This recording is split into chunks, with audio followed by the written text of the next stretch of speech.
চিন্তাগুলো ঝেড়ে লিফটে কল করে প্রিয়ন্তী। ওয়ার্ডে যাবে সে। লিফট 11তম ফ্লোরে আসলে খুলে যায়। লিফট খুলতেই প্রিয়ন্তীর পা জোড়া বরফ হয়ে যায়। নিজের চোখকে বিশ্বাস করতে পারছে না। লিফট থেকে তখন একজন লোক বেরিয়ে আসে। আজ 4টি বছর পর লোকটাকে পুনরায় দেখছে প্রিয়ন্তী। পৃথিবীটা সত্যি গোল। সেই ঘুরে ফিরে অতীতটা সামনে চলে এলো। লিফট খুলে আবার বন্ধ হয়ে নিচে চলে গেল। প্রিয়ন্তী সেদিকে খেয়াল নেই। সে ঠায় দাঁড়িয়ে রয়েছে। মস্তিষ্ক বন্ধ হয়ে আসছে।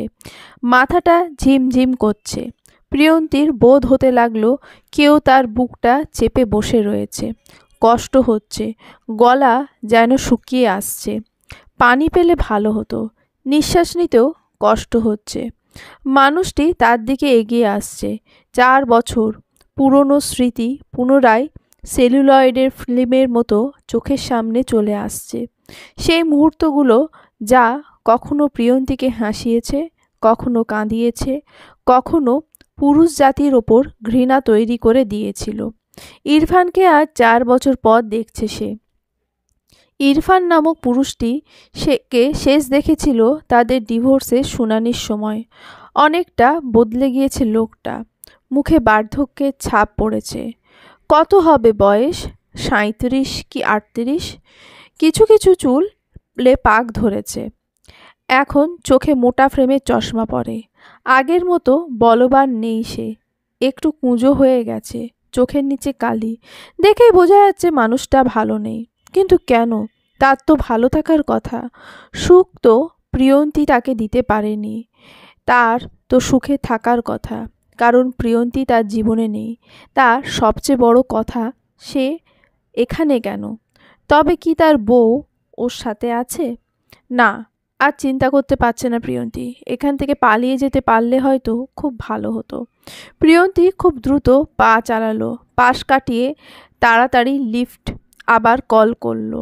কিন্তু লিফট আসতে বেশ দেরি হচ্ছে। ইরফান খুব এলোমেলোভাবে চলছে। সে হয়তো খেয়াল করেও করেনি তার আশেপাশে কে আছে। হুট করে প্রিয়ন্তীর মনে হলো আরাফাত থাকলে হয়তো ভালো হতো। আরাফাতের কথা মনে পড়তে মনে জমায়িত কালো মেঘের আস্তরণ সরতে লাগলো। সে এত ভয় পাচ্ছে কেন? তার সাথে এই লোকটার কোনো সম্পর্ক নেই। আর সবথেকে বড় কথা, তারও বিয়ে হয়ে গেছে। সে তো আর একা নেই। তাহলে কিসের এত কষ্ট? লোকটা তো তার অতীত, কালো অতীত, যে অতীত 4 বছর আগেই শেষ হয়ে গিয়েছিল। না, সে ভয় পাবে না। আর এখন না হলেও কোনো না কোনো সময় তো এই অতীত তার সামনে আসতই। তাকে শক্ত হতে হবে, শক্ত হতে হবে, যাতে কেউ তাকে ভাঙতে না পারে। আর ভাঙবে না সে। মনে মনে বলতে লাগলো, be strong Priyanti, be strong. Say completely stranger একটা মানুষ। তুই চিনিস না তাকে। কিসের ভয় তোর? গত পরশু রাতের কথা মনে কর। তোর জীবনেও বসন্ত এসেছে। এটা একটা দুঃস্বপ্ন মাত্র। মনকে সাহস দিতে দিতেই লিফট চলে আসলো। লিফট খুলতেই প্রিয়ন্তী ভেতরে ঢোকার চেষ্টা করলো। তখনই কানে আসলো, প্রিয়ু। ডাকটি একসময় বেশ ভালো লাগতো প্রিয়ন্তীর। এক অন্যরকম মায়া ছিল ডাকটিতে। আর কণ্ঠটি শুনতেই পা জোড়া আটকে গেল তার। 4 বছর পর এই কণ্ঠ শুনছে সে। 4টা বছর কম নয়, 1460 দিন। বুক থেকে অচিরে একটা দীর্ঘশ্বাস বেরিয়ে এলো প্রিয়ন্তীর। ঠোঁট কামড়ে কান্না আটকালো সে। চোয়াল শক্ত করে নিল। পেছনে ফিরে দেখল মুখে ম্লান হাসি এঁকে ইরফান দাঁড়িয়ে আছে। নিজেকে শক্ত রেখে প্রিয়ন্তী বলল, জি আমাকে ডাকলেন? এখানে তো আর কোনো প্রিয় নেই। কেমন আছো? আমার নাম প্রিয়ন্তী, ডক্টর প্রিয়ন্তী আহমেদ। প্রিয় নামটা আমার প্রিয় মানুষেরা ডাকে, সুতরাং ঠিক করে আমাকে সম্বোধন করুন। বলুন কিভাবে সাহায্য করতে পারবো? তুমি এমন একটা ভাব করছো যেন আমরা অচেনা মানুষ। হ্যাঁ, ইউ আর কমপ্লিটলি স্ট্রেঞ্জার। তাই সেভাবে কথা বলা উচিত নয়। বলুন কিভাবে সাহায্য করতে পারি। সাহায্য আদেও কেউ করতে পারবে কিনা সন্দেহ। ইরফানের কণ্ঠে বেদনার ছাপ। তার চোখ বলে দিচ্ছে সে অসহায়, সে ভালো নেই। কিন্তু প্রিয়ন্তী জানতে ইচ্ছে হলো না তার কি হয়েছে। তার প্রতি সহানুভূতি অনুভব হচ্ছে, কিন্তু সে মায়া ভালোবাসাটা যেন মরে গেছে। দয়া হচ্ছে লোকটার প্রতি। হসপিটাল এমন একটা স্থান যেখানে অসহায় না হলে মানুষ আসে না। খুব অসহায় ব্যক্তিরাই হসপিটালে আসে। ম্লান হাসি টেনে ইরফান বললে না তো কেমন আছো? আলহামদুলিল্লাহ, খুব ভালো আছি। আপনি? আছি। আসলে সামিহা অসুস্থ, হসপিটালে অ্যাডমিট, তাই দৌড়াদৌড়িতে আছি। ও আচ্ছা, থাকুন, আমি আসছি বলে যেতে নিলেই হাতটা টেনে ধরে ইরফান। প্রিয়ন্তী ভ্রু কুঁচকে কড়াভাবে তাকাতেই হাতটা ছেড়ে দিল সে। ইতস্তত স্বরে বলল, তোমার একটু সময় হবে? কিছু কথা বলার ছিল। না, আমার সময় হবে না, খুব ব্যস্ত রয়েছি, একদম সময় হবে না। বেশি না, আধ ঘন্টা হলেও হবে। একটু কথা ছিল, না বলতে পারলে আর কখনো বলা হবে না হয়তো। দেখুন মিস্টার, আমার অনেক কাজ থাকে। আমি না এখানে মুখ দেখানোর জন্য টাকা পাই না যে আপনি বললেই আমি সময় বের করে দেব। আর আপনার কি মনে হয় আমি এখানে এখনো আগের সেই মানুষটা আছি? আপনার কথায় গলে যাব আর সব ফেলে আপনার পিছু নেব? আমাদের পথ আলাদা ইরফান, একেবারেই আলাদা। আর আপনার না বউ অসুস্থ? তাহলে আমার থেকে কি চাই আপনার? আমার সাথে যা করেছেন অন্তত সেই মেয়েটার সাথে সেটা করবেন না। আসছি বলে হাঁটা দিল প্রিয়ন্তী। দম বন্ধ লাগছে, খুব কষ্ট হচ্ছে তার। এখান থেকে সরে গেলে হয়তো দুদণ্ড শ্বাস নিতে পারবে সে। ইরফান ফ্যাল নজরে তাকিয়ে রইল। তার চোখে অনুতাপের ছাপ। দীর্ঘশ্বাস ফেলে সমীহার কেবিনের দিকে রওনা দিল সে। দৃশ্যটা সবার দৃষ্টি এড়িয়ে গেলেও একজনের নজর এড়ালো না। হাতটা মুঠো করে নিজেকে শান্ত করল, তারপর হাঁটা দিল নিজের গন্তব্যের দিকে। বিকেল 5টা। রাফিজা বেগমের সামনে বসে আছে আরাফাত। রাফিজা বেগম ফুপিয়ে ফুপিয়ে কাঁদছেন, আর সে মায়ের কান্নাগুলো চুপচাপ শুনে যাচ্ছে। সেই যে সকালে ঘুমের ওষুধ দিয়ে ঘুমিয়েছিলেন, এখন ঘুম ভেঙেছে। সকালে তার বাবুর সাথে দেখা হয়নি। নালিশ জমে গেছে এক সাগর। হেঁচকি তুলতে তুলতে বললেন, জানিস বাবু, তোর বউ আমাকে ঘুমের ওষুধ দিয়েছিল। এখানে কিছুক্ষণ পর পর আমার রক্ত সিরিঞ্জ দিয়ে নিয়ে যায়। কাল নাকি কি একটা টেস্ট করাবে, পা দিয়ে নল ঢুকাবে। বাবুরে, আমাকে নিয়ে যা না বাসায়।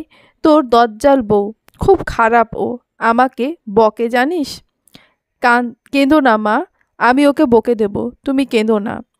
আর ও তো ডাক্তার, ও তো তোমার চিকিৎসা করছে। ছাতার মাথার চিকিৎসা, উস্টান্না মাইয়া, ও চিকিৎসা কি বুঝবে? ভুলভাল সব কিছু করছে। মা, ও তো তোমার ডাক্তার না, ও তো সিসিইউ এর ডাক্তারও না। তাহলে কি সমস্যা? তুই তো বাচ্চা মানুষ, তুই বুঝবি না। ও সবাইকে শিখিয়ে দিয়েছে। বাবু, আমি বাসায় যাব। মা, তুমি বাচ্চা হয়ে গেলে? উফ, ঠান্ডা হও। কালকে ওই টেস্টের পরই তোমাকে বাসায় নিয়ে যাব। খুব সামান্য একটা টেস্ট, আমি ওর কথা শুনে করছি না, খুব ভালো একজন ডাক্তারের কথা শুনেই করছি। ওই যে সকালে তোমাকে যেই ডাক্তার দেখে গিয়েছিল, বলো অত বড় ডাক্তার কি কিছুই পারে না? বলো না, উনি ভালো ডাক্তার। আচ্ছা, আমার কি বড় রোগ ধরা পড়েছে বাবু? হার্টের রোগের চিকিৎসাতে তো অনেক খরচা। তোরা তো জানিস না, এই হসপিটালও অনেক খরচ। আমি চাই না শুধু শুধু তুই টাকা খরচ করিস। কিভাবে পারবি তুই বাবু? শোন, আমার ডিপিএসটা ভেঙে ফেল, দেখবি একটু দম নিতে পারবি। 3টা দিন ওই আইসিইউতে, উপরে এই টেস্ট ওই টেস্ট, 50 তো খরচ হয়েই গেছে মনে হয়। মা, কেন চিন্তা করছো? আমি আছি তো, আর আরশাদও ইনকাম করছে। তুমি চিন্তা করো না, তোমার তেমন কিছুই হবে না। এই জন্যই ওই টেস্টটা করে নিচ্ছি, যাতে আগে থেকে ভালোভাবে চিকিৎসা শুরু করতে পারি। তুমি চিন্তা করো না, তোমার বাবু আছে তো। ওর কথা তো বলবি না। ওই হারামজাদা একবারও আসলো না। রাফিজা বেগম এই 3 দিন আইসিইউতে আছেন, কিন্তু এই 3 দিন শুধু আরাফাতের সাথেই তার দেখা হয়েছে। আর প্রিয়ন্তী টানা 24 ঘন্টা ডিউটি নিয়ে এই 3 দিন তার খেয়াল রাখছে। প্রিয়ন্তীকে সে চাইলেও বেশি গাল্লাতে পাচ্ছে না, কারণ মেয়েটা এই 3 দিন বাসায় যায়নি। কিন্তু এই 3 দিনে আরশাদ একবারও তার সামনে আসেনি। তার খুব ক্ষোভ জমে গিয়েছে আরশাদের ওপর, তাই অভিমানী গলায় কথাগুলো বললেন। ওনার অভিমানী কথা শুনে হেসে দেয় আরাফাত। হাসি থামিয়ে বলে, তোমার ছেলে তো একবারেই তোমার মতো, প্রতিদিন আসে, এসে বাইরে বসে থাকে, আর তোমার কাছে আসতে অপরাধ বোধ হয়। এখনও বাইরে বসে আছে, শাস্তি দিচ্ছে নিজেকে। জানো, রূপন্তীর নাম্বারও ডিলিট করে দিয়েছে। তার সাথে সকল যোগাযোগ বন্ধ। তোমার অনুমতি ছাড়া কিছুই করবে না সে। আচ্ছা মা, প্রিয়ন্তী কি খুব খারাপ মেয়ে? হুট করে আরাফাতের প্রশ্নটি শুনে হকচকিত হয়ে ওঠেন রাফিজা বেগম। কিছু বলতে যাবেন, তখনই সেখানে প্রিয়ন্তী এসে হাজির হয়। প্রিয়ন্তীকে দেখেই রাফিজা বেগমের তার মুখের কথাটা গিলে ফেললেন। চোখ মুখ কুঁচকে হিনহিনে কণ্ঠে বলে উঠলেন, এসে পড়েছে মহারানী। জিজ্ঞেস কর তোর বউকে কেন আমাকে ঘুমের ইঞ্জেকশন দিতে বলেছিল, জিজ্ঞেস কর। রাফিজা বেগমের কথাটা শোনা মাত্রই পাশে তাকায় আরাফাত। প্রিয়ন্তীর দিকে তাকাতে মনটা দমে যায় আরাফাতের। চোখ মুখ ফুলে রয়েছে তার, হয়তো কান্নাকাটি করেছিল।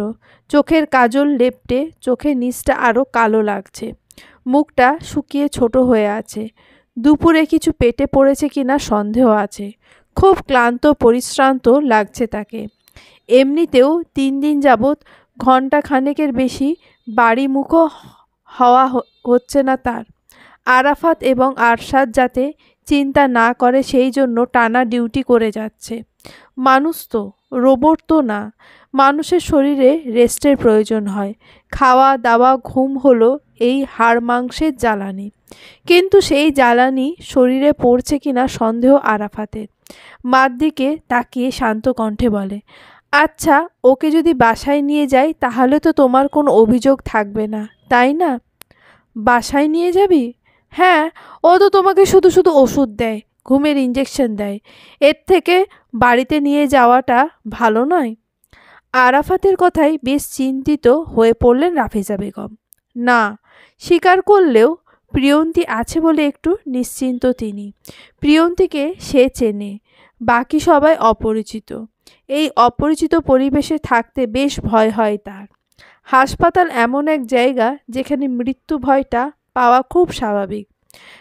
তাও হয়তো তার ভয় লাগতো না।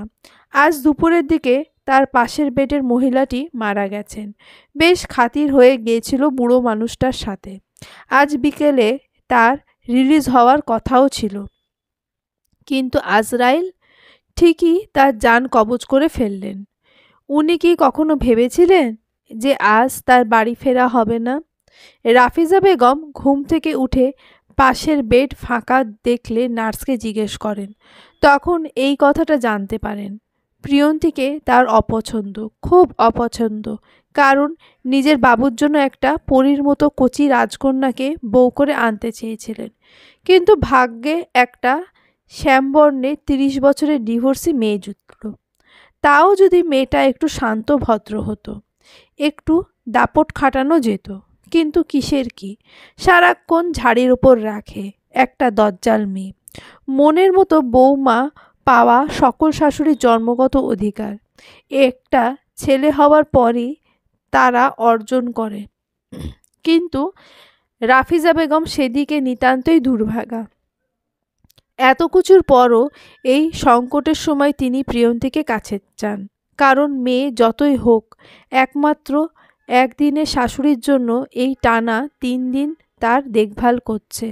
রাতের বেলায় যখন ঘুম ভেঙে যায় তখনই মেয়েটাকে আশেপাশে দেখেন রাফিজা বেগম। এও কম কিসের। আমতা আমতো করে কিছু বলার আগেই প্রিয়ন্তী বলে, আমি আন্টির সাথে একবারেই বাসায় যাব। কেন? যাতে আমার মাকে আরও বেশি ঘুমের ইঞ্জেকশন দিতে পারো? আরাফাত, আপনি আমাকে দোষ দিচ্ছেন? আমি কি ইচ্ছে করে আন্টিকে ইঞ্জেকশন দিচ্ছি নাকি? উনি যত রিল্যাক্স থাকবেন তার হার্ট তত ভালো থাকবে। হয়েছে। আরাফাতের কাঠখোট্টা কথায় প্রিয়ন্তীর মনটা খারাপ হয়ে যায়। বুকের বাঁ পাশে চিনচিন ব্যথা অনুভূত হয় প্রিয়ন্তীর। সে কি ইচ্ছে করে কাজটা করছিল নাকি? রাফিজা বেগম বেশ উত্তেজিত হয়ে গিয়েছিলেন, হার্টবিটও বেড়ে গিয়েছিল, তাই সে এই কাজটা করেছিল। অথচ আরাফাত তাকে দোষ দিচ্ছে। রাফিজা বেগম আমতা আমতা করে বললেন, ওকে বকিস না বাবু। কেন, তুমি না বলেছিলে বকতে? না থাক, ও তো জেনে বুঝেই দিয়েছিল। বেচারি এই 3টা দিন এখানেই পড়ে আছে। ওকে বাসায় নিয়ে যা, কিন্তু রাতে আবার নিয়ে আসিস, আমার একা থাকতে ভয় লাগে। শিওর? শিওর। রাফিজা বেগমের কথায় অবাক চোখে তাকায় প্রিয়ন্তী। এ যেন ভূতের মুখে রাম নাম। আরাফাতের দিকে তাকাতেই সে একটা চোখ টিপ্পনি কেটে বাঁকা হাসি দেয়। এতক্ষণে তার বকাঝকা নিছক অভিনয় ছিল মাত্র, যাতে মায়ের কাছে বউ ঘেঁষা ট্যাগ না পেতে হয়। প্রিয়ন্তী হাসি পাচ্ছে, কিন্তু হাসি আটকে রাখল, কারণ তাকে হাসতে দেখলে রাফিজা বেগম আরাফাতের মনের চোটটাকে ধরে ফেলবেন। আরাফাত নামক ব্যক্তিটি সত্যি সবার থেকে আলাদা। লোকটাকে যত দেখছি ততই যেন মুগ্ধ হচ্ছে প্রিয়ন্তী। কিছু একটা আছে এই লোকটার মাঝে, যা এই 4 মাস পরেও লোকটাকে জানার জন্য আগ্রহ তৈরি করে প্রিয়ন্তীর মনে। রাত 8টা। ড্রেস ইস্ত্রি করছে প্রিয়ন্তী। 9টার ডিউটিতে জয়েন করবে। বিকেলে বাসায় এসে টানা ঘুমিয়েছে। এই টানা 4 ঘন্টা ঘুমটা খুবই দরকার ছিল। এই 3 দিনের ক্লান্তি তাকে হাঁপিয়ে তুলেছে। তারপর আবার ইরফানকে দেখার পর থেকেই মাথাটা ধরেছিল, খুব হাঁসফাঁস লাগছিল। একটু রেস্ট না নিলে হয়তো মাথাটা ফেটে যেত। আরাফাত যদি জোর করে বাসায় না আনতো তাহলে হয়তো এই রেস্টটা নেওয়া হতো না। বাসায় আসতে কাপড় না বদলে ঘুমিয়ে পড়েছিল সে। আরাফাতও একবার ডিস্টার্ব করেনি। টানা 4 ঘন্টা ঘুমিয়ে মাথাটা খালি হয়ে গেছে, মনটা ফুরফুরে। এখন আবার ডিউটি করতে পারবে। এই রকম টানা ম্যারাথন ডিউটি হয়তো তার কখনোই হয়নি। কাপড় আয়রন করতে ব্যস্ত ছিল প্রিয়ন্তী। হঠাৎ কানে এলো। তাকে একবার নিজের কথাগুলো বলার সুযোগটা দিতেন। তার চোখে অনুতাপ ছিল। কথাটা শুনতে পেছনে ফিরে তাকায় প্রিয়ন্তী। আরাফাত দরজার কাছে বুকে হাত বেঁধে দাঁড়িয়ে আছে। কালো শার্ট এবং কালো 3/4 প্যান্ট পরে রয়েছে। লোকটাকে মন্দ লাগছে না। মাত্র গোসল সেরে এসেছে। চুল থেকে টুপ টুপ করে পানি পড়ছে। মিনিট 20 হয়েছে ডিউটি থেকে ফিরেছে। রাতে কোনো ডিউটি নেই তার। প্রিয়ন্তীর বুঝতে বাকি রইল না সে কি বলতে চাইছে, তবুও না বোঝার ভান করে। আয়রন করতে করতে বলল, কার কথা বলছেন? আপনি বুঝছেন না নাকি বুঝতে চাইছেন না? আমি মিস্টার ইরফানের কথা বলছি। ইরফানের নামটা শুনতে হাত থেমে যায় প্রিয়ন্তীর। ইরফানের কথা আজ প্রিয়ন্তী সেভাবে আরাফাতকে বলেনি। তাহলে সে কিভাবে জানলো ইরফানের সাথে আজ তার দেখা হয়েছিল? তবে কি আরাফাত তাকে ভুল বুঝছে? ধীর কণ্ঠে প্রিয়ন্তী বলল, আপনি কি বলছেন আমি সত্যিই বুঝতে পারছি না। প্রিয়ন্তীর কথাটা শুনে একটু শব্দ করেই আরাফাত হাসে। এরপর ঠান্ডা কণ্ঠে বলে, প্রিয়ন্তী, আমার কাছে লুকোনোর প্রয়োজন নেই। লোকটা যখন এত অনুতাপের সাথে কিছু বলতে চাইছিল, আমার এ নিয়ে কথা বলতে ইচ্ছে হচ্ছে না। প্রিয়ন্তীর শক্তভাবে বিরোধে চুপ মেরে যায় আরাফাত। তারপর ধীর কণ্ঠে বলে সে, বেশ, আপনি কথা না বলতে চাইলে থাক। তবে আমি আপনাকে সেদিনও বলেছি, আজও বলছি, আপনি যেমন আমি আপনাকে যেভাবে ভালোবাসি, আমার কাছে আপনার কিছু লুকোবার প্রয়োজন নেই। স্বামী নয়, একজন বন্ধুর মতো আমাকে ট্রিট করাই যায়। যাকগে, ডিনার রেডি, খাবেন চলুন। বলেই চলে যেতে নিল প্রিয়ন্তী টিটকারি স্বরে বলে, বন্ধু? বন্ধু বুঝি তার বন্ধুকে লুকিয়ে লুকিয়ে ফলো করে? প্রিয়ন্তীর কথাটা শোনা মাত্র চোয়াল জোড়া শক্ত হয়ে আসে আরাফাতে। চোখ জোড়া রক্তিম রূপ নেয়। মুখের রং পাল্টে যায়। তাকে প্রিয়ন্তী স্টকার ভাবছে? এতটা নীচ কিভাবে ভাবতে পারল তাকে? রাগ লাগছে, কিন্তু রাগ দেখাতে পারবে না সে, কারণ এই নারীটি তার অভ্যাসে পরিণত হয়েছে। রন্ধ্রে রন্ধ্রে মিশে যাচ্ছে নারীটি। হাত শক্ত করে রাগ সামলে বরফ শীতল কণ্ঠে বলে, আমি আপনাকে লুকিয়ে লুকিয়ে ফলো করি? এতটা নীচ ভেবে নিলেন আমাকে? যদি বলেন আমি কিভাবে জানলাম ঘটনাটা, তবে বলবো ওই সময় আমি মাকে দেখতে হসপিটালে গিয়েছিলাম এবং আমার সামনেই ঘটনাটা ঘটে। এখন যদি বলেন সেই মানুষটি ইরফান, সেটা কিভাবে বুঝলাম, তবে বলবো এটা কাইন্ড অফ ইনস্টিংক্ট। এত বছরে পুলিশি চাকরি করে আমার এই অনুমান করা সত্তাটি তৈরি হয়েছে। আমি এতটা নীচ নই প্রিয়ন্তী যে আপনাকে সন্দেহ করব কিংবা আপনাকে লুকিয়ে লুকিয়ে ফলো করব। আপনি যতদিন না আপনার দুনিয়াতে আমাকে আমন্ত্রণ করবেন ততদিন আমি আপনার দুনিয়াতে ঢুকতে যাব না। আর যদি বলেন এত কৈফিয়ত আমি আপনাকে কেন দিচ্ছি, তাহলে শুনে রাখুন, আমার দুনিয়াটা গোটা কয়েকটা মানুষের মধ্যে আপনি একজন। ডিনার ঠান্ডা হয়ে যাচ্ছে, খেয়ে যাবেন। কথাটা বলে বাইকের চাবি নিয়ে গটগট করে বেরিয়ে গেল আরাফাত। প্রিয়ন্তীর দিকে ফিরে তাকালো না সে। দম বন্ধ লাগছে, রাগ হচ্ছে। আজ হয়তো বাড়ি ফেরা হবে না, কোথাও নিরিবিলি গিয়ে সিগারেট খাওয়াটাই হয়তো উত্তম হবে। প্রিয়তি ঠায় বসে রয়েছে। আরাফাতকে সে আটকালেও না। চোখের কোণে নোনা জলের স্রোত ভিড় করেছে। আরাফাতকে এভাবে বলতে চায়নি সে, কিন্তু ইরফান নামক অধ্যায়টা সে আরাফাতের সামনে তুলে ধরতে চায় না। ভয় হয়, খুব ভয় হয়। শূন্য দৃষ্টিতে জানলার বাইরে তাকালো প্রিয়ন্তী। মনে মনে ভাবল, সবাই নিজেদের জায়গায় ঠিক, শুধু ভুলের মাত্রাটা প্রিয়ন্তীর ওপরই বর্তায়। বিকেল 4টে। রাফিজা বেগমের কনসালটেন্ট ডক্টর সিহাবের চেম্বারে বসে রয়েছে আরাফাত, আরশাদ এবং প্রিয়ন্তী। এনজিওগ্রাম কেবল শেষ হয়েছে। স্ক্রিনে দেখতে দেখতে ডক্টর সিহাব বললেন, ওনার অ্যাটেন্ডেন্স কি আপনারা? জি, আমি ওনার বড় ছেলে। আচ্ছা দেখুন, আমি ভনিতা করব না, আপনারা একটু মানসিকভাবে শক্ত হন। খুব সিরিয়াস কি ডক্টর? জি, তাই তো বটে। ওনার হার্টে ব্লক ধরা পড়েছে, 3টি, একটি মাইনর আর্টারিতেও। এর জন্য ব্যথার উদ্ভব। ডক্টর সিয়াবের কথা শুনেই আরাফাতের মাথাটা শূন্য হয়ে যায়। আরশাদের মনে হচ্ছিল তার দুনিয়াটা ভেঙে চুরমার হয়ে গেছে। আরাফাত ধীর কণ্ঠে বলল, এখন ট্রিটমেন্ট দুটো। 1, রিং পরাতে হবে, 2, অপারেশন করতে হবে। অন্য পেশেন্ট হলে আমি বলতাম রিং পরাতে, কিন্তু যেহেতু তুমি প্রিয়ন্তীর পেশেন্ট, আমি বলবো রিং পরানোটা ঠিক হবে না। এটা টিকবে না, কারণ তার ব্লকের পজিশনগুলো বেশ জটিল। তাই রিংয়ের থেকে অপারেশনটাই ভালো হবে।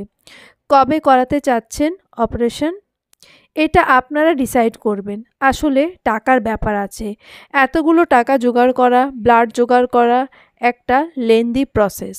আপনারা ঠিক করে প্রিয়ন্তীকে জানিয়ে দিন, আমি তাহলে সেভাবে সময় বের করে নেব। ডক্টর সিহাবের চেম্বার থেকে বেরিয়ে পাশে থাকা বেঞ্চে ধপ করে বসে পড়ে আরাফাত। টাকার পরিমাণটা কম নয়, এতগুলো টাকা কিভাবে জোগাড় করবে সে? মাকে কষ্ট পেতেও দেখতে পাচ্ছে না। কিছু মাস আগে রাসেলের জন্য লোন করেছিল, সেই লোন চুকিয়ে দিতে কম ঝামেলা পোহাতে হয়নি। এখনও একই কাজ করতে হবে, কিন্তু এখন লোনের সীমা থেকে চাহিদা অনেক বেশি। আরশাদের নতুন চাকরি, ওর ওপর খুব চাপ পড়ে যাবে কিছু বললে। হয়তো মাসের বেতনটা চোখ বন্ধ করে হাতে দিয়ে দেবে, কিন্তু তাতে কি কিছু হবে? আচ্ছা, বড় মামাকে বললে কেমন হয়? খালাদের সাথে গতবার যা ব্যবহার করেছে, তাতে তাদের কিছু বলার মুখ নেই। আরাফাতের করুণ মুখখানা দেখতেই একবারে ভালো লাগছে না প্রিয়ন্তীর। আরাফাতের মনের অবস্থা খুব ভালো করে বুঝছে সে। শাহাদাত সাহেব যখন অসুস্থ ছিলেন ঠিক এইভাবেই টাকার জন্য হন্যে হয়েছিল সে। আরাফাতের পাশে বসে ধীর কণ্ঠে বলল, আমার কিছু গোল্ড আছে, তাতে 1.5-2 লাখ খুব ইজিলি হয়ে যাবে, চিন্তা করবেন না। লাগবে না। কেন? আমি বা আমার মা আপনার কেউ নই? সুতরাং আমাদের জন্য এতটা করার দরকার দেখছি না। এমনিতে যা করেছেন যথেষ্ট। আর আপনার দয়া আমার প্রয়োজন নেই। আমাকে ঋণী করবেন না প্লিজ। আরাফাতের কথাটা বেশ গায়ে লাগলো প্রিয়ন্তীর। কাল রাতের পর থেকে এখন অবধি একটা কথাও সেধে বলেনি লোকটা। এত কিসের ভাব তার? হ্যাঁ, কাল রাতে তাকে ওভাবে বলাটা উচিত হয়নি। কিন্তু সারাদিনের ক্লান্তি, মানসিক যন্ত্রণায় জর্জরিত ছিল প্রিয়ন্তী। অভিমানী কণ্ঠে বলল, আমার কোন কাজে মনে হলো যে আমি আপনাকে কিংবা আন্টিকে আপন ভাবি না? হাসালেন। কালকের ব্যবহারটা কি যথেষ্ট ছিল না? আমার তর্ক করতে ইচ্ছে হচ্ছে না প্রিয়ন্তী, প্লিজ বাদ দেন না। বাদ দিতে পারছি না, কারণ আপনি আমার হাজবেন্ড। একজন হাজবেন্ড যদি বিপদে পড়ে থাকে তবে ওয়াইফ হিসেবে তাকে সাহায্য করাটা আমার দায়িত্ব। আমার সাহায্য আপনি নিতে না চাইতে পারেন, তবে এটা আমাকে কবুল বলে বিয়ে করেছিলেন তখন আপনার ভাবা উচিত ছিল। আন্টির জায়গায় আমার নিজের মা হলেও হয়তো আপনিও এই কাজটাই করতেন। তখন তো আমি সেটাকে দয়া বলতাম না। আমি আপনাকে দয়া দেখানোর কেউ না, কিংবা আমার টাকার গরম দেখানোর জন্য এই সেনসিটিভ সময়টা আমি বেছে নেব মানসিকতা রাখি না। আসলে কি আপনি আমাকে বুঝেনই না। বুঝলে হয়তো গতকাল ইরফানের কথাটাও তুলতেন না। হ্যাঁ, আমি আপনাকে বাজেভাবে অপমান করেছি, সেটার জন্য সরি। কিন্তু আই ওয়াজ মেসড আপ। আমার প্রতিদিন ভাঙতে ভালো লাগে না আরাফাত। ইরফান নামক অধ্যায়টা আমি আপনাকে বলতে চাই, কিন্তু আমার সময় লাগবে। আমাকে একটু সময় দিন প্লিজ। কাপা স্বরে কথাগুলো বলল প্রিয়ন্তী। ঠোঁট চেপে কান্না আটকানোর চেষ্টা করছে, কিন্তু তাও গালটা ভিজে যাচ্ছে। আর বসে থাকাটা সম্ভব হচ্ছে না। তাই আরাফাতের উত্তরের অপেক্ষা না করে উঠে দাঁড়ালো সে। গটগট করে হাঁটা দিল। আরাফাত সেখানে ঠায় বসে রইল। প্রিয়ন্তীর ছলছলে চোখ তার ভেতরটাকে দুমড়ে মুচড়ে ফেলেছে। খুব তাড়াহুড়ো করে ফেলেছে সে। কেন প্রিয়ন্তীকে একটু সময় দিল না? তাহলে হয়তো এমনটা হতো না। বেঞ্চে একটা কিল দিয়ে নিজের রাগ মেটানোর চেষ্টা করল। হাত দিতে ব্যথা পেল না, অনুভব হচ্ছে না, কারণ মনের ব্যথাটা এর চেয়ে লাখ বেশি। পার্কে বসে রয়েছে আরশাদ, হাতে জ্বলন্ত সিগারেট। সূর্য অস্ত যাবে যাবে করছে। আকাশটা টকটকে লাল হয়ে আছে। পাখিরা নিজ নিজ গৃহে যাচ্ছে, কিন্তু তার গৃহের খোঁজ নেই। হাঁফাতে হাঁফাতে সেখানে এসে উপস্থিত হয় রূপন্তী। ল্যাব শেষ হতে আজ দেরি হয়ে গেছে। আর ঢাকা শহরের জ্যামের কথা আর নাই বলি। আরশাদের সাথে আজ 4 দিন পর দেখা হয়েছে। তার মুখখানা দেখেই বুক ছ্যাঁত করে উঠল রূপন্তী। লোকটাকে এতটা বিধ্বস্ত সে কোনো কালে দেখেনি। চুল এলোমেলো, চোখ লাল হয়ে রয়েছে, মুখটা শুকনো। দাড়ি সেভ করে না কত বছর কে জানে। খাওয়া দাওয়া কিংবা ঘুমের ঠিক আছে কিনা সন্দেহ। শুধু সিগারেটের উপর হয়তো চলছে। এই 4টা দিন কোনো যোগাযোগ হয়নি তার সাথে। হুট করেই ফোন আসা বন্ধ, জোর জবরদস্তি করা বন্ধ। মাঝে মাঝে রূপন্তীর মনে হতো এই ওভার বেয়ারিং মানুষটা জীবনে না থাকলে মন্দ হতো না। কিন্তু এই 4টা দিন যেন হাঁফিয়ে গেছে সে। ব্যাগের থেকে টিফিন বক্স বের করে আরশাদের হাতে দিতে দিতে বলল, খেয়ে নাও। মাথা তুলে তাকালো আরশাদ। সত্যি বেশ ক্ষুধা পেয়েছিল তার। কোনো মতে অফিস থেকে হাফ ডে করে হাসপাতালে ছুটেছিল সে। খাওয়ার সময় পায়নি। আর পরে মার শরীরের অবস্থা শুনে খেতে ইচ্ছে হয়নি। এখন পেটে কিছু না পড়লে সত্যি বমি হয়ে যেত তার। ভদ্র বাচ্চার মতো খেতে লাগলো আরশাদ। তখন রূপন্তী বলল, আজ 4 দিন পর কি মনে করে ফোন দিলে? মার হার্টে ব্লক ধরা পড়েছে, অপারেশন করতে হবে, অনেক টাকার প্রয়োজন, ভাইয়ার উপর বেশ চাপ পড়ে গেছে। আমি সত্যি একটা অপদার্থ, না তোমাকে সুখ দিতে পারছি আর না অন্য কাউকে। আমার চাকরিতে তো লোনও পাবো না। কি করব বুঝতে পারছি না, দম বন্ধ লাগছে। কাপা স্বরে গড়গড় করে বলতে লাগলো আরশাদ। খুব অসহায় লাগছে তাকে। রূপন্তীর মাথায় হুট করে একটা বুদ্ধি এলো, কিন্তু আরশাদকে সেটা বলে ঝাড়ি ছাড়া কিছুই নসিবে জুটবে না। উপায় একটাই, সেটা হলো বুবু। খাওয়া শেষে রূপন্তীর কোলে মুখ গুজে শুয়ে রইল আরশাদ। খুব ঘুম আসছে তার, একটু ঘুমোতে পারলে হয়তো ভালো লাগবে। রূপন্তী তার চুলে হাত বুলিয়ে দিচ্ছে। সূর্য অস্ত যাচ্ছে, পার্ক জনশূন্য হচ্ছে, কিন্তু এই মানবী তারা নেই। তারা বসে রয়েছে, নিজেদের অশান্ত মনকে শান্ত করছে। হসপিটালের ছাদে দাঁড়িয়ে আছে প্রিয়ন্তী, চোখজোড়া ক্লান্ত, অশ্রুপাত করে ক্লান্ত চোখজোড়া, দৃষ্টি বাইরের দিকে। বুকে চিনচিন ব্যথা অনুভব হচ্ছে, কিন্তু সেটা কাউকে দেখাতে পারছে না। তাই একা থাকতে বেশ স্বাচ্ছন্দ্য বোধ হচ্ছে তার। হঠাৎ অনুভূত হলো কেউ তাকে পেছন থেকে জড়িয়ে ধরেছে। হুট করে এমন অনুভূতি হতেই বুকটা ভয়ে সিটিয়ে গেল। বারবার ছাড়ানোর চেষ্টা করে ক্লান্ত সে। বিরক্ত হয়ে পেছনে ফিরতেই দেখে আরাফাত দাঁড়িয়ে আছে। আরাফাতকে দেখা মাত্র বিরক্তের মাত্রা যেন আরও বেড়ে গেল প্রিয়ন্তীর। তার হাতের বেষ্টনী থেকে নিজেকে ছাড়াতে আরও বেশি যুদ্ধ করতে লাগলো। কিন্তু কিসের কি?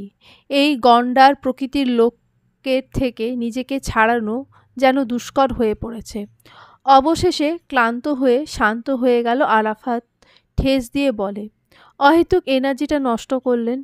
আমি মানুষটা অত্যাধিক টেরা। আমাকে দেখে না বোঝা গেলেও এটাই সত্যি।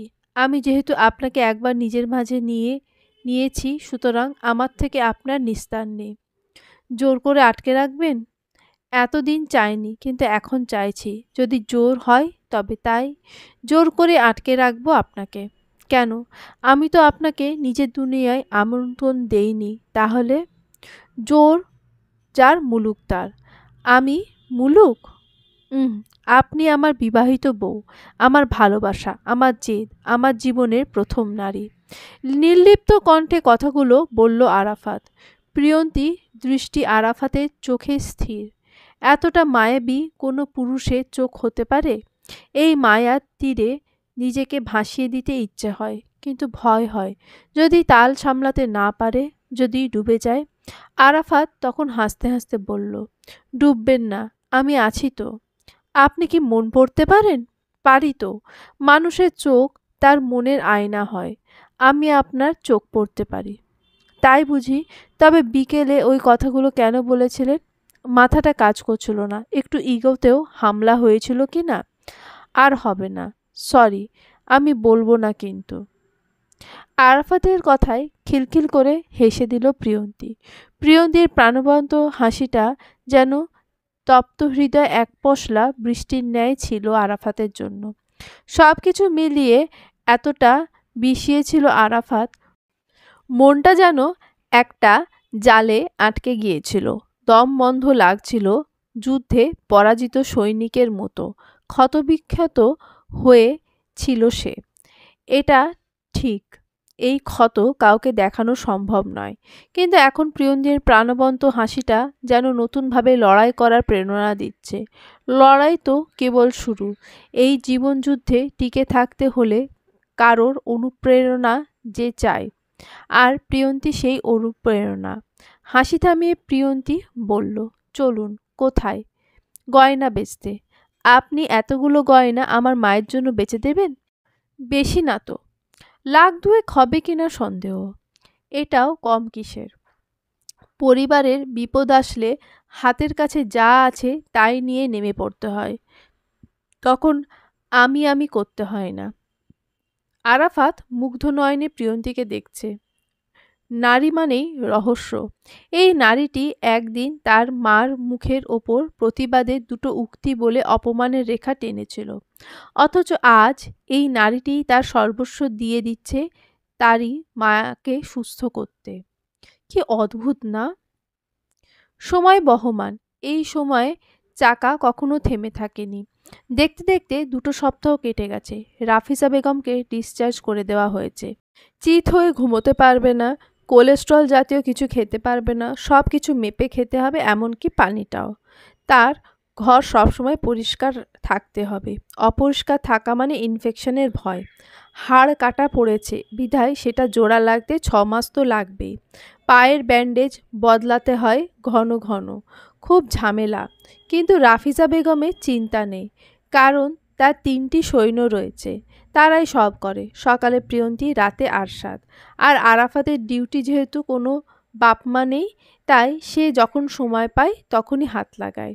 প্রিয়ন্তীকে আজকাল একেবারে অপছন্দ হচ্ছে না রাফিজা বেগমের। মেয়েটা এত কিছু করেছে যে কৃতজ্ঞতাও দেখাতে পাচ্ছে না। রুমের এক কোণে বসেছিলেন রাফিজা বেগম, দৃষ্টি জানলার বাইরে। জীবনে 17টা বছর স্বামী ব্যতীত কাটিয়ে দিলেন। আল্লাহ এবার মৃত্যুর দোয়ার থেকে ফিরিয়ে আনলেন। যদি অপারেশন থিয়েটার থেকে ফিরে না আসতেন কি হতো? আরাফাতের বিয়ে তো কোনো একভাবে হয়ে গেছে, কিন্তু আরশাদ ওর একটা হিল্লে না করে গেলে কি মাটির নিচে শান্তিতে থাকতে পারতেন? তখনই রুমে খাবার নিয়ে প্রবেশ করে প্রিয়ন্তী। রাফিজা বেগমের সেই দিকে খেয়াল নেই, তিনি নিজের চিন্তায় মগ্ন।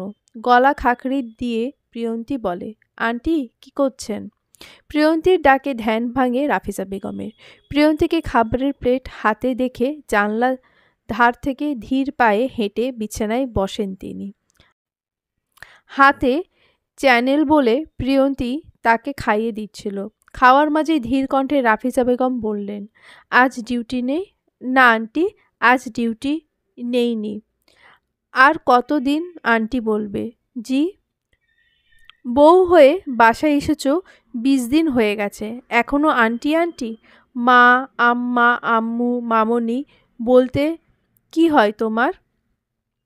অনুমতি দিচ্ছেন তবে? না, দেবার কি আছে?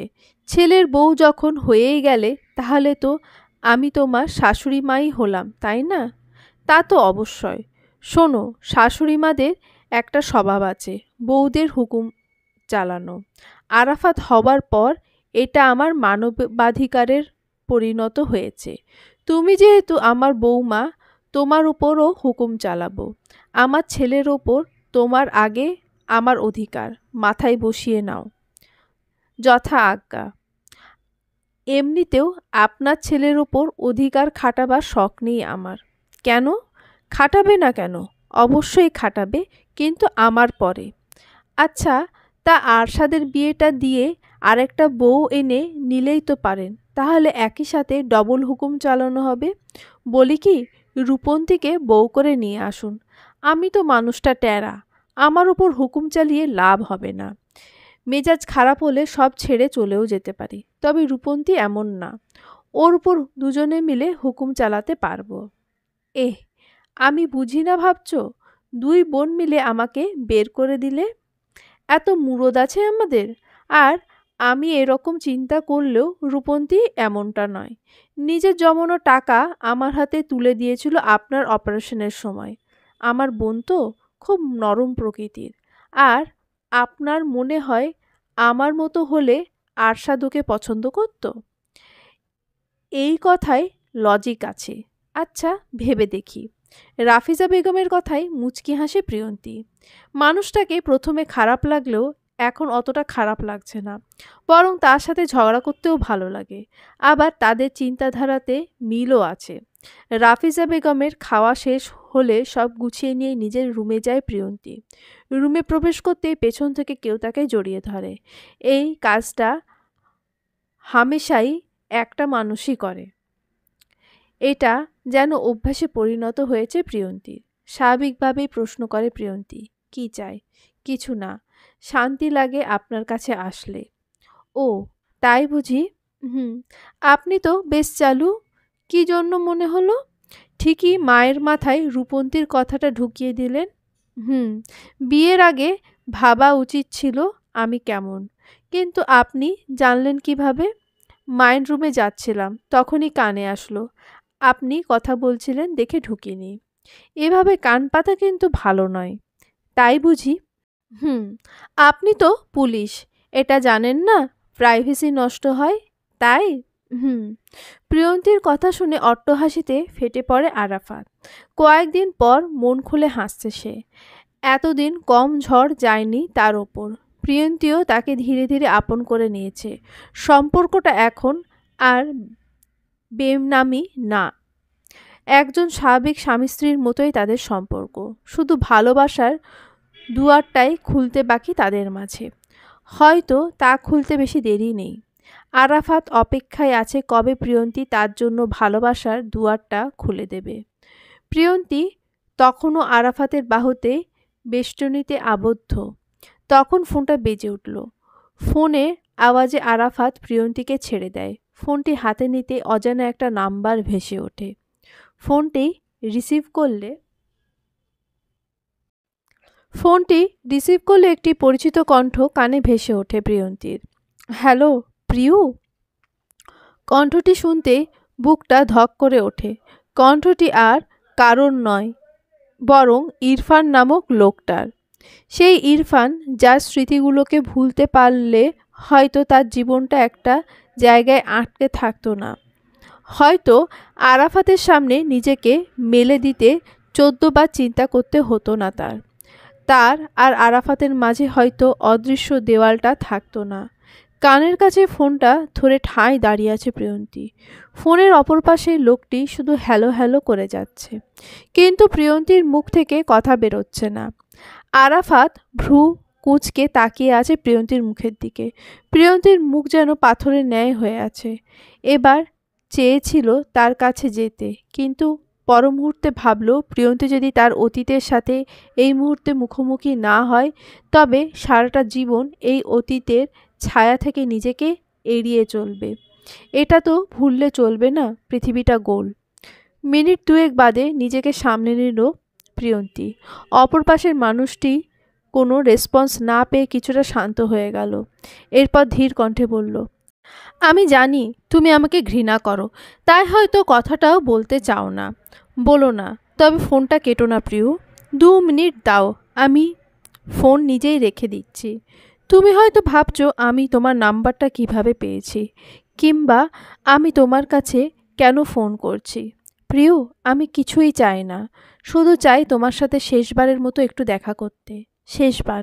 কথা দিচ্ছি এরপর আমার ছায়াও তুমি পাবে না। অনেক কষ্টে তোমার নাম্বারটা পেয়েছি। প্লিজ একটা বার। আমি আগামী পরশু মিরপুরের ক্যাফেতে তোমার অপেক্ষা করব, আসর থেকে মাগরিব পর্যন্ত। তুমি যদি মনে করো আমার মতো জানোয়ারের সাথে দেখা করা যায়, তবে প্লিজ এসো। আমি অপেক্ষা করব। রাখছি। বলে খট করে ফোনটা কেটে গেল। প্রিয়ন্তী এখনও সেভাবেই দাঁড়িয়ে আছে। মাথাটা যেন কাজ করছে না। সে নিজের মাঝে নেই। কি করবে বুঝে উঠতে পারছে না। হঠাৎ কানে এলো। কে ফোন করেছিল? আরাফাতের কণ্ঠে সম্বিত ফিরে পেল প্রিয়ন্তী। আরাফাত তার দিকে তাকিয়ে আছে। আরাফাতের চাহনি দেখে কি বলবে বুঝে উঠতে পারছে না প্রিয়ন্তী। মিথ্যে বলার অভ্যাসটা আয়ত্তে নেই তার। আবার ইরফানের কথাটা বলতেও বেশ ইতস্তত বোধ হচ্ছে। আমতা আমতা করে বলল, আসলে আমি কি বাঘ নাকি সিংহ? হ্যাঁ বলি, আমি কি মানুষ নই?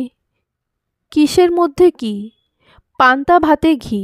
বলি, একটা নর্মাল কথা বলতে এত ভয় হয় কেন আপনার?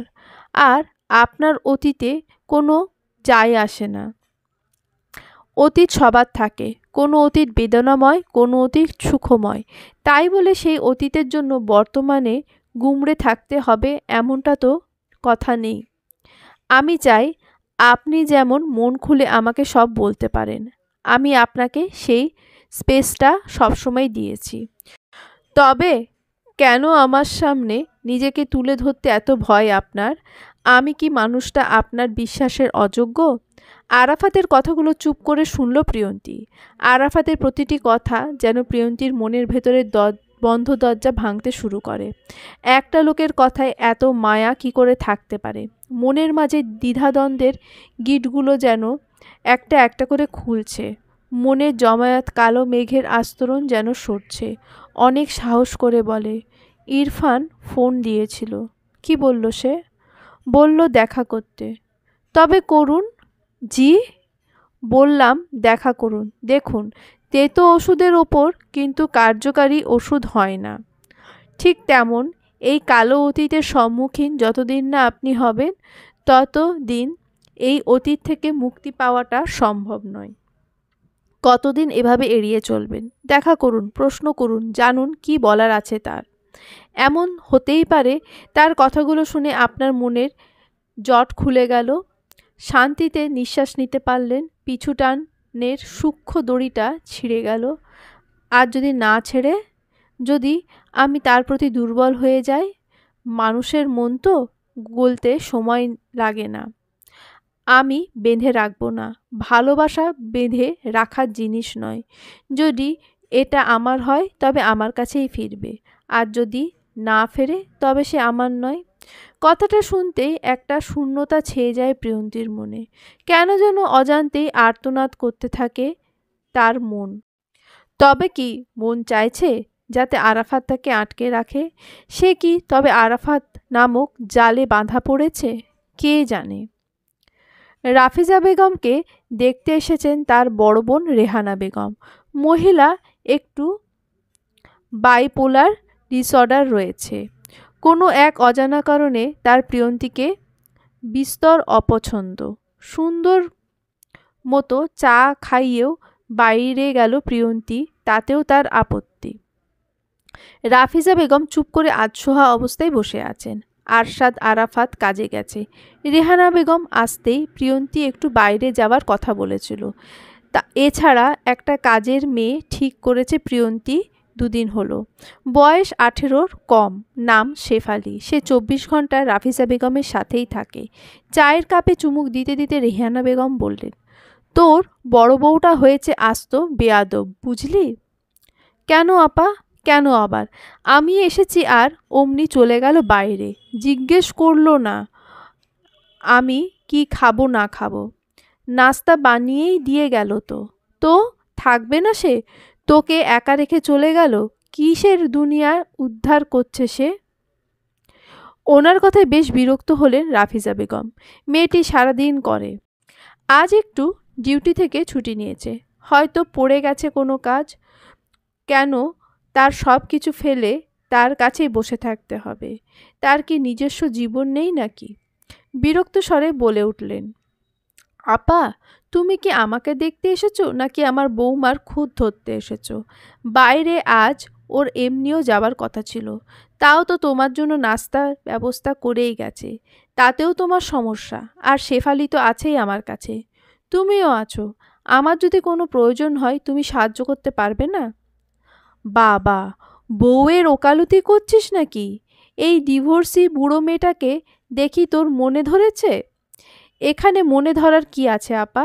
একটা মেয়ের কোনো দোষ না থাকার পরও তার দোষ ধরাটা আমার অন্তত স্বভাবে নেই। বলি স্বভাবটা পাল্টাও, নয়তো এখন তো বৌমা মাসে একবার দেখা যায়, পরে সেটাও হবে না। হ্যাঁ, বেশি বকিস না। তা তোর বৌমা কোনো খবর টবর দিল? কিসের খবর? এই বাচ্চা কাচ্চা। পাগল তুমি আপা, মাত্র 22 দিন হলো বিয়ের, এখন কিসের খবর? আর আমার ছেলের তো বয়স কম নাকি? তাতে কি, মেয়ের তো বয়স বেশি। ওদেরটা ওরা বুঝে নিক, সময় হলে ইনশাআল্লাহ সব হবে। একটা জীবন তো আর ওদের হাতে না, আল্লাহর হাতে। উনি দিলেই হবে, ওরা চেষ্টা করতে পারে, এই যা। আর মাত্র তো বিয়ে হলো নাকি? এই, তুমি বাড়ি যাও তো, আমার বিরক্ত লাগছে। তোমার কাছে যত ফাও কথা। আমি বেঁচে আছি এটা দেখো, আমার বৌমাকে নিয়ে তোমার অত চিন্তা করতে হবে না। বিরক্তিভরা কণ্ঠে কথাগুলো বললেন রাফিজা বেগম। রাফিজা বেগমের কথা শুনে বেশ চটে গেলেন রেহানা বেগম। এক মুহূর্ত দেরি না করে তিনি উঠে দাঁড়ালেন। হিনহিনে কণ্ঠে শেফালিকে বললেন, এই দরজা দে, আমি যাচ্ছি। রেহানা বেগমও যাবার পর শেফালি হাসতে হাসতে বলল, খালাম্মা একেবারে উচিত কথা শুনিয়া দিয়েছেন। আর বড় খালাম্মা এই মুখো হবে না। রেহানা বেগম ম্লান হাসি হাসলেন, মনে মনে কিছু একটা ঠিক করলেন। এখন শুধু সময়ের অপেক্ষা। বিকেল 6টা, সূর্য সম্পূর্ণ পশ্চিমে ঢলে পড়েছে। আকাশটা লাল হয়ে আসছে। কিছুক্ষণ পর সন্ধ্যা হয়ে যাবে। দমকা হাওয়া বইছে, হয়তো কোথাও বৃষ্টি হচ্ছে। চৈত্রের শেষে সপ্তাহ, গরমে মাত্রা অত্যাধিক। সারা দিন হাঁপছাড়া গরমের পর এখন বাতাস ছেড়েছে। কালবৈশাখী নামক ঝড়টা প্রবল না হলেও কিছুটা দেখা যায় ঢাকা শহরে। আজ হয়তো রাতে ঝড় হবে। ক্যাফের এক কোণে বসে আছে ইরফান, অপেক্ষা প্রিয়ন্তীর আগমনের। একটু পর মাগরিবের আজান দেবে, এখনও প্রিয়ন্তী আসেনি, হয়তো আসবেও না। মনটা বসে গেল ইরফানের, হয়তো কথাগুলো আর বলা হবে না। উদাসীন মনে উঠে দাঁড়ালো সে। ক্যাফে থেকে বেরিয়ে যাবে তখনই সেখানে উপস্থিত হয় প্রিয়ন্তী। প্রিয়ন্তীকে দেখে যেন আশার আলো পায় ইরফান। প্রিয়ন্তী এসে ইরফানের বিপরীতে বসে। তার মুখখানা শক্ত, ঠান্ডা কণ্ঠে বলে, আমার সময় নেই, ঠিক আধ ঘন্টা, যা বলার ভনিতা বাদেই বলে ফেলুন। প্রিয়ন্তীর কথার ধরন অনেকটাই আলাদা। 4 বছর আগে প্রিয়ন্তী আর আজকের প্রিয়ন্তীতে যেন আকাশ পাতাল পার্থক্য। ঠোঁটের কোণায় ম্লান হাসি এঁকে ইরফান বলে, আজ রাতে ইন্ডিয়ার জন্য রওনা দিচ্ছি, তাই তোমার সাথে দেখা করতে চেয়েছিলাম। দেশে ফেরা হবে কিনা জানা নেই। মানে? সামিহার ক্যান্সার ধরা পড়েছে, ডাক্তাররা আশা ছেড়ে দিয়েছে। হয়তো 1 মাসের বেশি তাকে বাঁচানো যাবে না। ওর চিকিৎসার জন্যই ইন্ডিয়া যাওয়া। ওখানে ভিসার জন্য অ্যাপ্লাই করেছিলাম অনেক দিন, হয়েও গেছে 6 মাসের ভিসা। আমি আশা ছেড়ে দিয়েছি। ওকে যদি আল্লাহ আমার কাছ থেকে ফিরিয়ে দেন তো আলহামদুলিল্লাহ, আর না ফিরিয়ে দিলে দেশে ফিরবো না। জার্মানিতে আমার ভিসা রয়েছে, ওখানেই চলে যাব মেয়েকে নিয়ে। এ দেশে থাকলে সামিহা স্মৃতি আমাকে বাঁচতে দেবে না। 4টা বছর বলে কথা। ইরফানের কণ্ঠ কাঁপছে, তার চোখের কোণায় অশ্রু ভিড় করছে। এখানে আসার আগেও বেশ রাগ হচ্ছিল প্রিয়ন্তীর, কিন্তু এখন বেশ দয়া হচ্ছে ইরফানের ওপর। একটা সময় এই ভারী শরীরটা কঠোর প্রহার সহ্য করতে হতো, অথচ আজ এই ভারী শরীরটির অংশীদার মাথা নত করে রয়েছে। ঠোঁটের কোণে হাসি টেনে প্রিয়ন্তী বলে, বুঝলাম। তা আমার কাছে কি চাই? কোনো জরুরি তলব? চাই তো বটেই। আমি ক্ষমা চাই প্রিয়। তোমার সাথে করা অন্যায়গুলোর ফল আজ আমার দুধের বাচ্চাটা পাচ্ছে। একটা কথা আছে না, মানুষের কর্মফল কিছু হলেও দুনিয়াতেই ভোগ করতে হয়। এই 6টা মাস কি নরক যন্ত্রণা সহ্য করেছি তোমার ধারণাও নেই। বললে হয়তো বিশ্বাস করবে না, কিন্তু আমি সত্যি সামিহাকে অনেক ভালোবাসি। তোমার প্রতি আমার মোহ ছিল। জানি শুনতে খুব খারাপ লাগছে, আমাকে খুব নীচ মনে হচ্ছে, কিন্তু এই সত্যিটা লুকোনোর কোনো মানে হয় না। সামিহা মেয়েটাকে আমি ভালোবাসি, খুব ভালোবাসি। ও আসার পর ভালোবাসতে কি করে হয় সেটা শিখেছি আমি। শুধু দেহের চাহিদা ভালোবাসা নয়, এইটা শিখিয়েছি আমি। আমাদের সংসারটাও বেশ সুখের ছিল, কিন্তু ওই যে পাপ বাপকেও ছাড়ে না।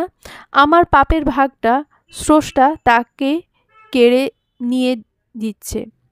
তোমার উপর অনেক অন্যায় করেছি, নির্যাতন করেছি, মেরেছি, তোমাকে ধোঁকা দিয়েছি, তবুও আমায় ভালোবেসেছ। আমি মূর্খ, তোমায় পায়ে ঠেলেছি, সেই পাপের শাস্তিই পাচ্ছি। তবুও নির্লজ্জের মতো ক্ষমা চাইছি, শুধু এই আশায় যদি তোমার ক্ষমা পেলে আল্লাহ একটু দয়া দেখায় আমার উপর। বাচ্চাটা খুব ছোট তো, তুমি বললে আমি তোমার পায়ে ধরতেও রাজি, আমাকে ক্ষমা করে দাও। প্রিয়ন্তী অনুভব করল তার গাল ভিজে আসছে। মনের মাঝে যাকে ঘৃণার সর্বোচ্চ সারিতে দাঁড় করে রেখেছিল, সেই মানুষটার দুঃখে আজ তার চোখ দিয়ে অশ্রু গড়াচ্ছে। ভালোবাসা কত কিছুই না পারে। ভালোবাসার টানে আজ ইরফানের মতো মানুষ তার কাছে ক্ষমার ভিক্ষা চাইছে। হায় রে মানুষ, হায় রে ভালোবাসা। মুচকি হাসে ধীর কণ্ঠে বলে প্রিয়ন্তী, আমি তোমায় কবে ক্ষমা করে দিয়েছি। আমার মনে তোমার প্রতি কোনো ক্ষোভ নেই। হয়তো বিশ্বাস করবে না, তবে আমি তোমাকে কখনো বদদোয়া দিইনি। তুমি সুখে থাকো এটাই চেয়েছি। হ্যাঁ, আমার জন্য সুখ চেয়েছি, কিন্তু তোমাকে অসুখী রাখুক এটা কখনোই চাইনি। আমি তোমাকে সেই দিন ক্ষমা করে দিয়েছি যেদিন তুমি আমাকে ডিভোর্স দিয়েছিলে। আমি প্রাণ খুলে নিঃশ্বাস নিতে পেরেছি। আমার মনে আর ভয় ছিল না কেউ আমাকে মারবে, কেউ আমাকে নির্যাতন করবে। এটা ঠিক, সমাজে নানা কটু কথার সম্মুখীন হয়েছি। দোষ না থাকলেও চরিত্রহীনার ট্যাগ পেয়েছি। তবুও আমি তোমার খারাপ হোক এটা চাইনি। চেয়েছি তুমি সুখে থাকো, কারণ আমি তোমার মোহ হলেও তুমি আমার ভালোবাসা ছিলে। তুমি কি আমাকে এখনো? না, এখন আমার মনে তোমার প্রতি কোনো ক্ষোভ নেই, অভিমান নেই, নেই রাগ, নেই ভালোবাসা। কারণটা কি জানতে চাও? কারণ আমার জীবনেও আবারও একবার বসন্তা এসেছে আমার স্বামী রূপে। সে আমার জীবনটাকে নতুনভাবে বাঁচার পথ দেখিয়েছে। তুমি ছেড়ে দেবার পর যাও নিজেকে গুছিয়ে নিয়েছিলাম। বাবা মারা যাওয়ার পর একেবারে ভেঙে চুরমার হয়ে গিয়েছিলাম। দিন কাটানোর জন্য কাটাতাম, কিন্তু এই 22 দিন আমি বেঁচেছি। আমি আমার জীবনটাকে বাঁচার মতো বেঁচেছি। আজ উঠি ইরফান, বাসায় ও হয়তো এসে পড়েছে। দোয়া করি যেন তোমার স্ত্রী সুস্থ হয়ে যায়। আল্লাহর দুনিয়ায় অবাস্তব কিছুই নেই। বলেই উঠে দাঁড়ালো প্রিয়ন্তী। ইরফানও হাসি মুখে তার থেকে বিদায় নিল। রাত 8টার ফ্লাইট। সামিহাকে রেডি করাতে হবে। ক্যাফে থেকে বের হতেই ঝুম বৃষ্টি শুরু হলো। এই সময় এমন বৃষ্টি হবে আশা করেনি প্রিয়ন্তী। হাতের কাছে ছাতাও নেই। এক পশলা বৃষ্টিতে ভিজে একাকার হয়ে যাচ্ছে সে। কাঁধের ব্যাগটা মাথায় দিয়ে দৌড় দিতে যাবে, তখনই একটা লাল ছাতা কেউ তার মাথার উপর ধরে। বৃষ্টির বিন্দু মুখে না পড়ায় মাথা তুলে তাকায় প্রিয়ন্তী। মাথা তুলে তাকাতেই দেখল কাক ভিজা হয়ে ইউনিফর্মে দাঁড়িয়ে আছে আরাফাত। আরাফাতকে দেখতে পেয়ে যেন হাতে চাঁদ পাপার মতো আনন্দ হলো প্রিয়ন্তীর। ইরফানকে বিদায় দিয়ে আরাফাতের কাছে যাওয়ার কথা চিন্তা করছিল সে, কিন্তু লোকটা তার কাছে চলে এসেছে। ঠোঁটে প্রশান্তির হাসি টেনে প্রিয়ন্তী বলল, আপনি এখানে? আসলে কাজ ছিল, ভাবলাম বৃষ্টি হচ্ছে, ছাতা এনেছেন কি না। ইরফানের সাথে কথা হলো? এখন কোথায় যাবেন? যেখানে আপনি নিয়ে যাবেন। আমার সাথে যাবেন কেন? ভালোবাসি তাই। নির্লিপ্ত কণ্ঠে বলে উঠল প্রিয়ন্তী। এক মুহূর্তের জন্য থমকে গেল আরাফাত। আজ মনের মাঝে ঝড় উঠেছিল, কালবৈশাখীর থেকেও ভয়ানক ভয় হচ্ছিল প্রিয়ন্তীকে হারাবার। কিন্তু এখন যেন ভয়টা দমে গেল, মনটা শান্ত হয়ে গেল, যতটা শান্ত প্রকৃতি হয় ঝড়ের শেষে। অবাক নয়নে আরাফাত বলল, সত্যি ভেবে বলছেন তো? আমি আপনার মতো না ভেবে কিছু বলি না। একটু বেশিই ভাবেন কি না? 22 দিন মোটেও বেশি নয়, অবশ্যই বেশি। জানেন কত ভয় পেতাম। দুজনের খুনসুটি অন্ত নেই। ছাতা ধরে রেখেছে আরাফাত। রাস্তার ধার দিয়ে হেঁটে যাচ্ছে দুজনে। ঝুমঝুম করে বৃষ্টি হচ্ছে। এই বাদলা দিনে যেন শুরু হয়েছে তাদের নতুন পথ চলা। 2 মাস পর প্রিয়ন্তীদের বাসায় বসে রয়েছে রাফিসা বেগম, আকরাম সাহেব, আরাফাত এবং আরশাদ। প্রিয়ন্তী রান্নাঘরে স্নেহা সাথে চা বানাতে ব্যস্ত। আজকে রূপন্তী এবং আরশাদের বিয়ের পাকাপাকি কথা বলতে এসেছেন তারা। রূপন্তীকে আংটি পরিয়ে দিয়েছেন রাফিসা বেগম। আত্মীয় বলতে বড় ভাইকে নিয়ে এসেছেন। বোনেরা ঝামেলা বাঁধাবে বিধায় কাউকেই আনেননি। আংটি বদল শেষে জাহানারা বেগমের উদ্দেশ্যে রাফিসা বেগম বললেন, আপা, সব তো হয়েই গেল, এখন দেনা পাওনার কথাটা বলি। রাফিসা বেগমের কথা শুনে সবার আক্কেল গুড়ুম হবার জোগাড়। পুলিশের মা কিনা যৌতুক চাইছে। আরাফাত মায়ের হাত টেনে ক্ষিপ্ত কণ্ঠে বলল, পাগল হয়ে গেলে নাকি? তুমি যৌতুক নেবে? তা নেব না, আমার আরশাদের বিয়ে বলে কথা। মা। শিপন ফুঁসছে, কিন্তু বড় বোনের শাশুড়ি বিধায় কিছুই বলতে পারছে না। জাহানারা বেগম 2 মেয়ের ভবিষ্যতের কথা চিন্তা করে নিজেকে মানিয়ে নিলেন। ধীর কণ্ঠে বললেন, কি চাই আপনার আপা? দেখুন, আমি ছেলের মা। যদিও আমার গাড়ি, ফ্রিজ, এসি, গহনা চাইলেও কম হবে, কিন্তু আমি তা চাইব না। আমি আপনার খুব মূল্যবান একটা জিনিস চাইব, যা আপনি অনেক বছর ধরে নিজের কাছে গুছিয়ে রেখেছেন। কি সেই মূল্যবান জিনিস? আপনার মেয়ে প্রিয়ন্তী। আরশাদ এবং রূপন্তী এক শর্তেই বিয়ে হবে, সেটা হলো একই জায়গায় প্রিয়ন্তী এবং আরাফাতেরও বিয়ে হবে। রাফিজা বেগম এমন একটা জিনিস চাইবে এটা কল্পনাও করতে পারেনি জাহানারা বেগম। এদিকে আরাফাতের মনে যেন পানি এলো। এতক্ষণ মার কর্মকাণ্ডে দম আটকে আসছিল। সে তো ভয়ে ছিল তার সেই দজ্জাল বউ না মায়ের মাথায় ফাটিয়ে দেয়। জাহানারা বেগম চোখ মুছতে মুছতে বললেন, আলহামদুলিল্লাহ। স্নেহা, মিষ্টি আনো, সবাই মিষ্টি মুখ করি। একই সাথে দুই মেয়ের বিয়ে হবে বলে কথা। স্নেহা মিষ্টি নিয়ে এলে সবাই মিষ্টিমুখ করে নিল। আরাফাতের চোখ প্রিয়ন্তীকে খুঁজছে। তার দজ্জাল বউকে দেখতে ইচ্ছে করছে। মেয়েটার সাথে আবারও বিয়ের বন্ধনে বাঁধা পড়বে সে, কিন্তু এবার আর লুকিয়ে নয়, সবার সামনে, সবার সম্মতিতে। গোধূলির সময় ছাদের এক কোণে দাঁড়িয়ে আছে প্রিয়ন্তী। বাতাসে শাড়ির আঁচলটা উড়ছে। ঢেউ খেলানো চুলগুলো বাতাসে মাদকতায় মাতাল হয়ে গেছে। এই সময়টা সব থেকে প্রিয় তার। হঠাৎ কেউ পেছন থেকে জড়িয়ে ধরল তাকে। পেছনে না ফিরেও বলতে পারবে মানুষটাকে। অভিমানী কণ্ঠে মানুষটি বলল, জানো, সারাটা বাড়ি খুঁজেছি তোমাকে, আর তুমি এখানে? কেন খুঁজেছিলে? জানো, আমাদেরও বিয়ে হবে একই সাথে। রূপন্তী এবং আরশাদের বিয়ের দিন আমাদের বিয়েও ঠিক করেছে মা। তাই নাকি? হুম। জানো, আমার খুব ইচ্ছে ছিল তোমাকে লাল বেনারসিতে দেখব। আল্লাহ আমার ইচ্ছা পূরণ করলেন। বলেই প্রিয়ন্তীর ঘাড়ে মুখ ডুবালো আরাফাত। প্রিয়ন্তীর গায়ের গন্ধ তার অনেক ভালো লাগে, কেমন যেন মাতাল করা গন্ধ। এর মাঝেই প্রিয়ন্তী বলে ওঠে, আচ্ছা আরাফাত, হুম, তুমি আমায় কেন ভালোবাসো? জানি না, ভালোবাসার কোনো কারণ নেই। বলতে পারো আমার তোমার সব কিছু ভালো লাগে। তুমি যখন হাসো তখন আমার বুকে একটা শান্তির পরশ বুলিয়ে যায়। তুমি কাঁদলে আমার কষ্ট হয়। তোমার পাগলামি, রাগ, অভিমান সব কিছুর মায়ায় আমি জড়িয়ে আছি। এক কথায় আমি গোটা তুমিকে ভালোবাসি। শোনো, বলো, ভালোবাসি, অনেক ভালোবাসি। আরাফাত প্রিয়ন্তীর কাঁধে ঠোঁট ছোঁয়ালো। আবেশে চোখ বুজে আসলো প্রিয়ন্তীর। এ এক মাতাল করা পরিবেশ। প্রিয়ন্তীর জীবনে খরা শীতের প্রবাহের অন্ত হয়েছে। বসন্তের রূপে আরাফাত এসেছে তার জীবনে। আরও একবার বসন্তে তার জীবনও রঙিন হয়েছে। সূর্য পশ্চিমে ঢলে পড়ছে। আকাশ তার রং পাল্টাচ্ছে। সূর্যের দিকে তাকিয়ে আছে প্রিয়ন্তী এবং আরাফাত। কী মনোরম দৃশ্যটি। সমাপ্ত।